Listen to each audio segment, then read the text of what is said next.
एक हमारे ब्रज में बहुत प्रसिद्ध हुए ग्वारिया बाबा वृंदावन में। वो यमुना जी के दूसरी साइड में रहते थे, माठ गांव है उस तरफ रहते। तो ग्वारिया बाबा ने एक बार क्या हुआ, उनके गांव में कुछ चोर आए चोरी करने के लिए। तो चोर आए, 5-10 चोर थे इकट्ठे।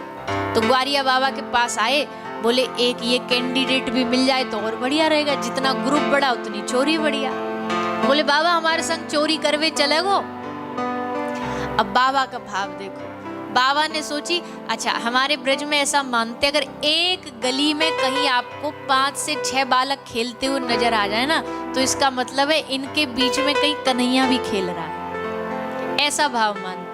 तो ग्वारिया बाबा ने सोची सब कन्हैया के सखाएं चोरी करने, माखन चोरी करने को बुला रहे। बोले हाँ चलो। वो बड़े प्रसिद्ध साधु थे, गांव में बड़ी उनकी इज्जत थी, और चोरी करने चल पड़े चोरों के साथ।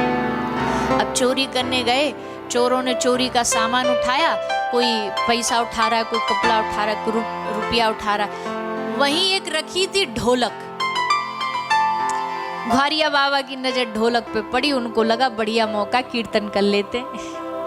ढोलक देख करके ढोलक उठाई और बाबा आधी रात को लेके ढोलक कीर्तन करना चालू कर दिया। और चोर घबराए, बोले ये मरवाएगा बाबा हमको। और जैसे ढोलक बजाई घर वाले जग गए। अब चोर तो भागे वहां से कि ये बाबा पिटे, हम काय को पिटे। चोर तो भग गए, ग्वारिया बाबा अकेले रह गए। घर वाले बोले पकड़ो पकड़ो पकड़ो, चोर आया चोर आया। पकड़ करके कपड़ा डाला और ग्वारिया बाबा को खूब मारा, क्योंकि अंधेरा था, दिखा था नहीं, तो खूब मारा खूब मारा। सुबह जब तक हुई, उजाला हुआ, सबने कहा पक देखो कौन चोर है। तो जैसे कपड़ा हटा, अरे ये तो ग्वारिया बाबा है अपनो। अरे बाबा तू कहाँ से चोरी करने आ गए हो?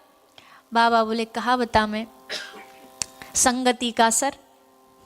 अब चोर की संगति करेंगे तो चोरी बनेंगे।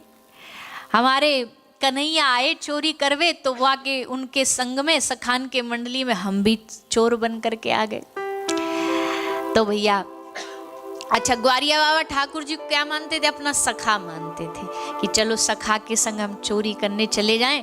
तो इस भाव से आए थे, सखा भाव में आए थे।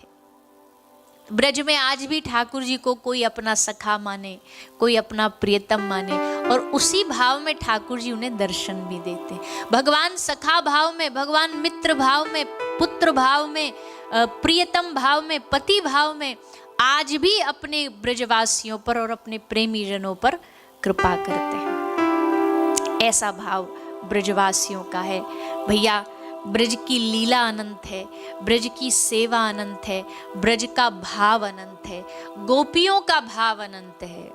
ब्रज के सखा ठाकुर जी को अपने संग गले में गलबैयां डाल के खूब आनंद लेते। कभी कन्हैया को कारो बोलते। अब बताओ काई में है हिम्मत के ठाकुर जी को कारो बोल सके? पर ब्रज में गारी देते, कभी कन्हैया को कछु उधम करते। ऐसी सब लीलाएं ब्रज मंडल में। एक दिन ठाकुर जी ने सोची ये सबरे ब्रज के ग्वाला मोकू भगवान तो माने ना है, आज इनको थोड़ा ट्राई करके देखते हैं कि इनको यकीन दिलवाते हम भगवान हैं। तो ठाकुर जी ने कैसे यकीन दिलवायो? भगवान ने सब ग्वाल वालन को इकट्ठो करो, एक मीटिंग करी और बोले भैया देखो आज हम तुमको कुछ बताना चाहते हैं। सब बोले बोलिए प्रभु बताइए, का बताना चाहे? ठाकुर जी बोले हम जानते हो कौन है? मनसुख बोलो हाँ जानू कौन है। कौन है? बोले तू ब्रज को नंबर 1 को चोर है। ठाकुर जी बोले ये तो हमारी टेम्पररी पहचान है, असली ना जानो तुम, असली बताओ कौन है? बोले बता तो फिर तू ही बता दे कौन है। बोले मैं भगवान हूं, साक्षात परब्रह्म हूं। सबरे ग्वाला भाई एक दूसरे को ऐसे देखे। एक ग्वाला बोलने हटियो मुंह बात कर लें दयाते डायरेक्ट। ग्वाला बोलो कौन है तू? बोले मैं भगवान हूं। बोले तेरे लक्षण है भगवान जैसे कछ, तो पे अपनो ढंग ते मोड़ो तो धोनो आवे नहीं है। चोरी तू करे, झूठ तू बोले, कैसो भगवान है? अच्छा चल हम मान भी लें भगवान। एक बात बता, हर भगवान के पास अपना एक वाहन होता है, सवारी होती है। भगवान महादेव के पास नंदी है, देवी माता के पास, नारायण भगवान के पास गरुड़ भगवान है, बोले तेरे पास तो गधाऊ ना है, तू काहे को भगवान, तेरे पास तो सवारी ही नहीं है। ठाकुर जी बोला अच्छा अगर हमने गरुड़ भगवान बुला लिए तो मान लोगे कि हम भगवान हैं, यकीन कर लोगे? ग्वाल बाल बोले एक बार दिखा दे फिर सोचेंगे। ठाकुर जी ने तुरंत आदेश दिया गरुड़ भगवान को, हाजिर हो पधारो।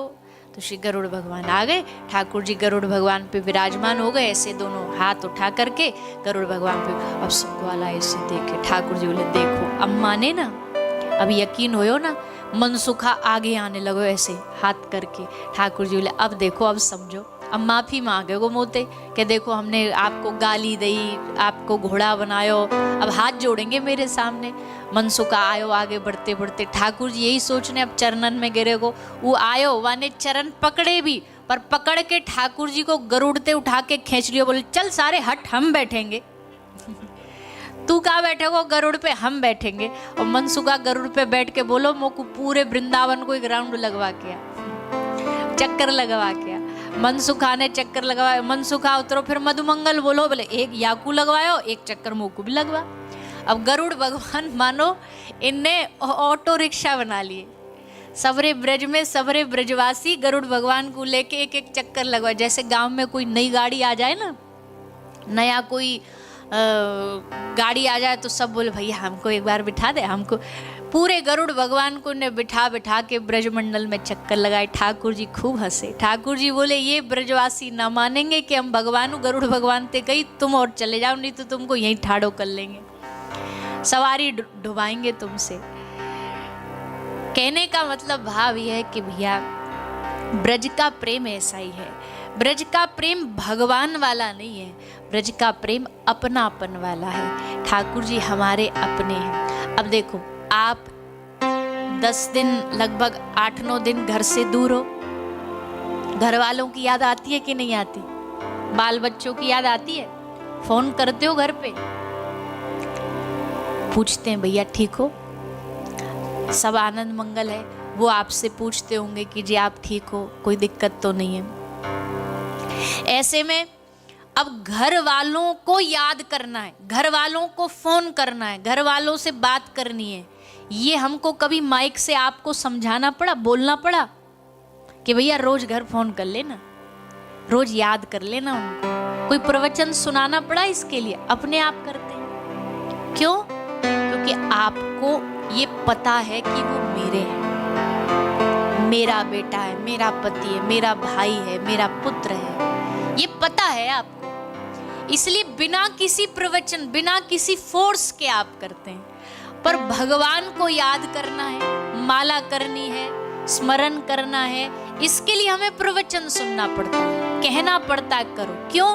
क्योंकि अभी उनसे मेरापन ना हो। जब मेरापन हो जाएगा तो जैसे मेरों को याद करने के लिए कहना नहीं पड़ता, ऑटोमेटिकली याद आती है, स्वाभाविक याद आते हैं। वैसे ही जब उनसे हमारा अपनापन हो जाएगा तो ठाकुर जी हमें स्वाभाविक याद आएगा। और एक बात और कहें, जैसे 7-8 दिन की यात्रा के बाद हमारा मन करता है ना, अरे अब बस घर चले, अब वो घर का बिस्तर मिल जाए, घर का भोजन मिल जाए, वो यात्रा बस अब पूरी हो जाए, बस अब अपने घर पहुंच जाएं।